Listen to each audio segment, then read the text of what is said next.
Le ministre des Ressources animales et halieutiques à l'écoute des éleveurs. Le secteur de l'élevage, bien que pourvoyeur de devises pour l'économie nationale, connaît des difficultés.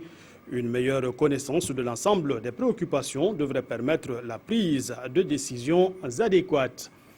Et puis des kits scolaires pour les meilleurs élèves de l'école primaire publique Cambouin-Saint B et D, voilà qui va améliorer leurs conditions d'études.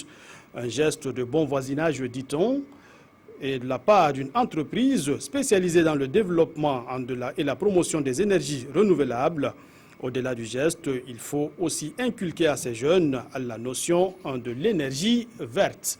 Mesdames et messieurs, bonsoir, bienvenue et merci de nous suivre dans cette édition consacrée à l'actualité dans nos régions.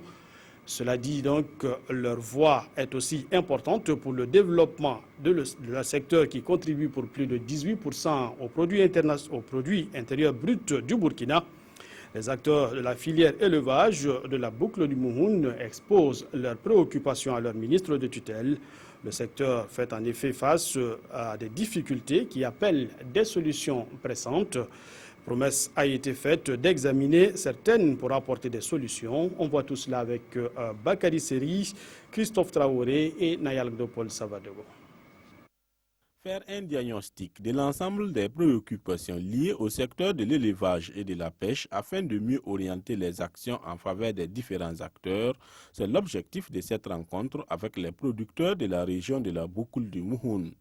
Sans langue de bois, les producteurs ont exposé leurs difficultés. On a demandé de l'an pour que l'État y ait une sensibilisation avec les acteurs de base pour qu'on puisse comprendre un éleveur et cultivateur, c'est la même famille. Le ministre, il a tenu notre rencontre et il a accepté notre doléance. On pense, en tout cas, la doléance ne sera pas tombée dans l'eau.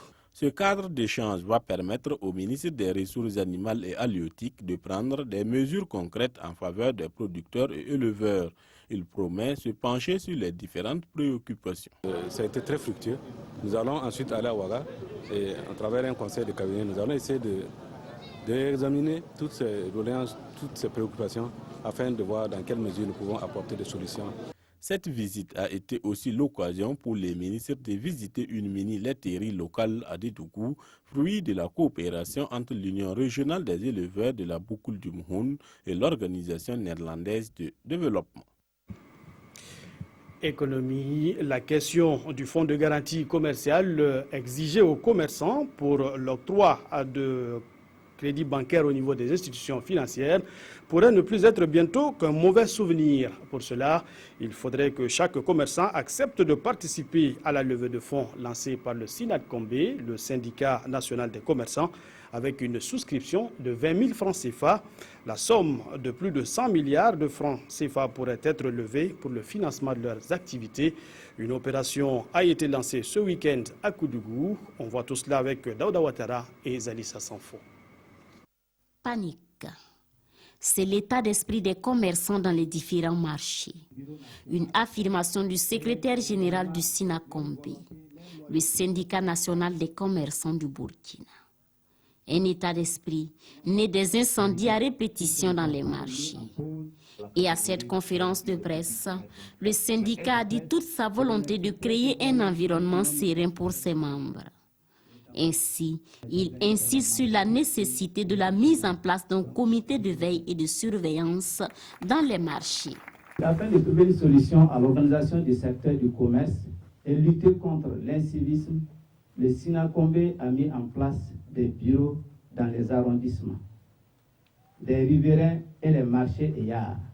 Leur rôle est de veiller à l'application des tests en vigueur entrant dans le cadre de la réforme du commerce et veiller sur les intérêts des commerçants.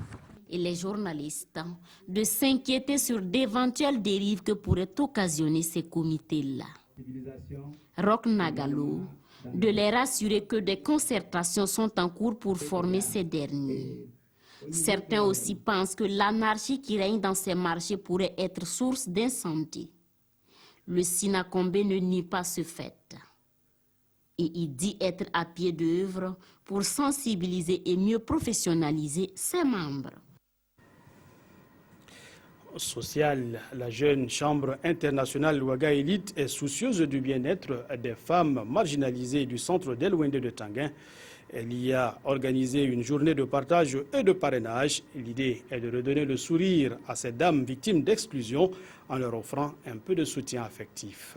Adam Magiti, Yolande Lompo. Ici, c'est un monde à part. Rejetées par la société, ces femmes marginalisées vivent en ces lieux et mènent des activités génératrices de revenus grâce aux sœurs missionnaires Notre-Dame d'Afrique.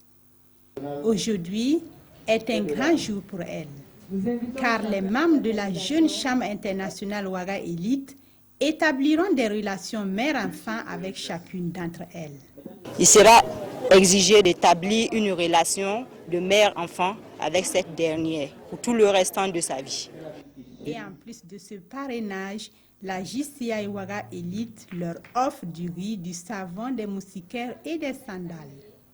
Prenant la parole, la directrice du centre d'El-Wende en a profité pour soumettre leur doléance à la représentante du ministère en charge des personnes marginalisées, car après 2014, sa structure n'a plus reçu d'aide de la part du gouvernement. Dans un premier temps, nous allons essayer de répertorier un peu toutes ces personnes, donc faire un état et organiser donc la prise en charge. Sinon, je voudrais dire également qu'il y a quand même un certain nombre de projets déjà en place et qui prennent en compte les personnes vulnérables, c'est les filets sociaux et il y a également le fonds.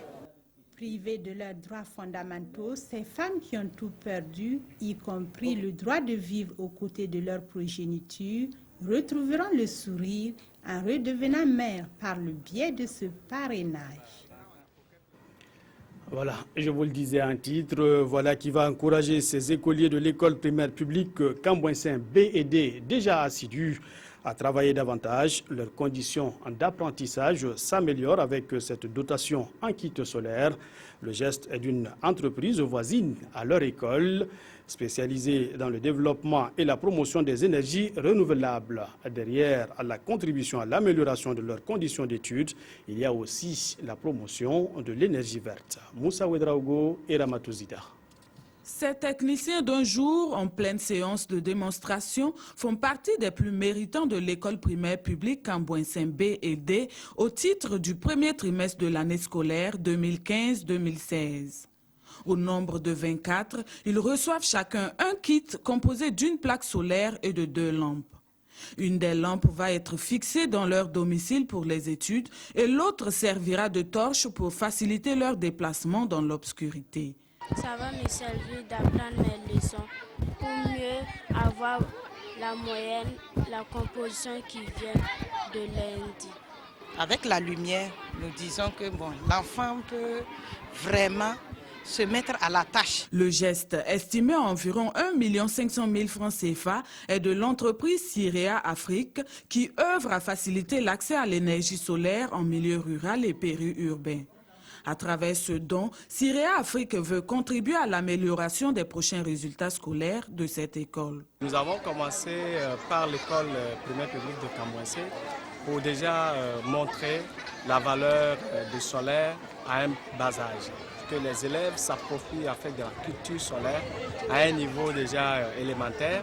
Le don est le fruit d'un bon voisinage et l'entreprise ne compte pas s'arrêter en si bon chemin. Elle entend rester aux côtés des enfants pour les aider non seulement à installer les kits, mais aussi à assurer la maintenance en mettant à leur disposition des techniciens pour d'éventuels dépannages. Rendons-nous à présent à Bobo-Dioulasso où il est question cette fois d'éducation, de santé, de formation professionnelle. Eh bien, le tout continue dans un projet unique, celui de la construction d'un centre socio-éducatif. 1 milliard de francs CFA a été mobilisé pour bâtir l'infrastructure qui comprendra une école maternelle, une école primaire, un centre de formation professionnelle et un centre de santé. Le projet est financé par l'Agence des musulmans d'Afrique et la première pierre a été posée vendredi dernier en présence de Martin Zerbo et Ali Traoré. Voilà à quoi va ressembler dans une année cet espace de 6 hectares situé dans l'arrondissement 7 de Bobo-Dioulasso. Un centre socio-éducatif au profit des enfants vulnérables du pays.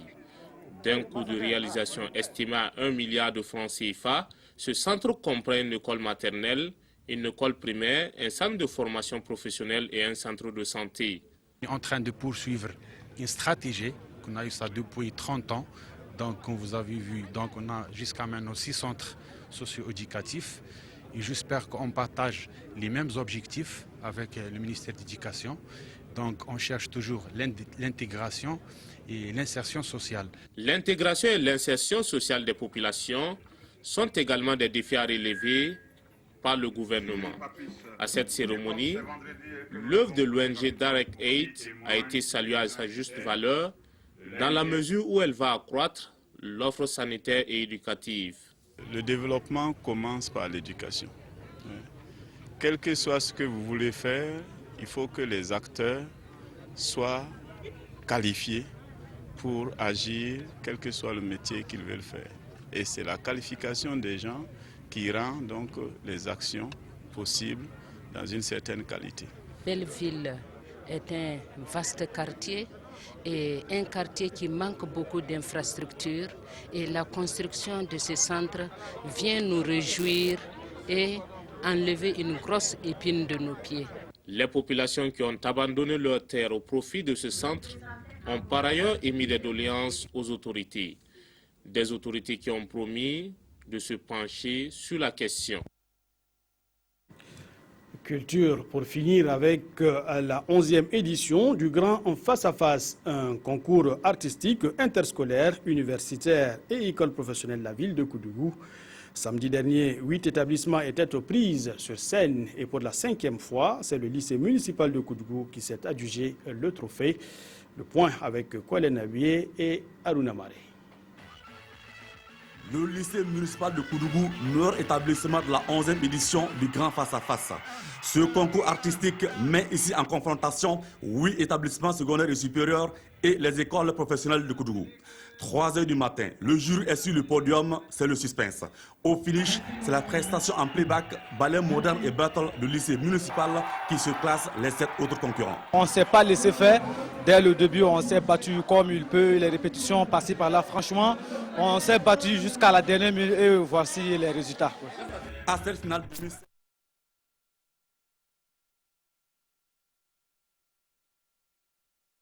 de voir les jeunes, les étudiants, les élèves se retrouver en toute confraternité et de partager ces moments de plaisir, de loisir. Ça permet au moins une grande solidarité entre eux, ça permet une cohésion sociale, ça permet de renfermer la paix. Les récompenses sont de 500 000 francs CFA pour le premier, 300 000 pour le deuxième, le lycée Second Normand, et 200 000 francs CFA pour le lycée Maurice Yamnego, classé 3e. Un prix d'encouragement d'une valeur de 50 000 francs CFA revient aux autres concurrents selon Yamdaogo Gaga. C'est un bilan très positif. On ne s'attendait pas à tous ces publics-là. Depuis novembre, ils étaient tous en plein préparatif et pendant le congé de Noël, ils ont répété en plein temps. Et jusqu'à aujourd'hui, 27 février, qui est prévu pour la finale, et puis tout s'est bien déroulé. C'est le 5e trophée du Grand Face-à-Face que vient de remporter le lycée municipal sur les 11 éditions. Cette parenthèse de divertissement fermée et ces messages de paix livrés, ces artistes en air vont renouer avec les études en attendant l'édition de 2017. Voilà qui fait donc l'actualité dans nos régions. Merci pour la fidélité. Simon Gongo vous retrouve à 20 h pour d'autres actualités.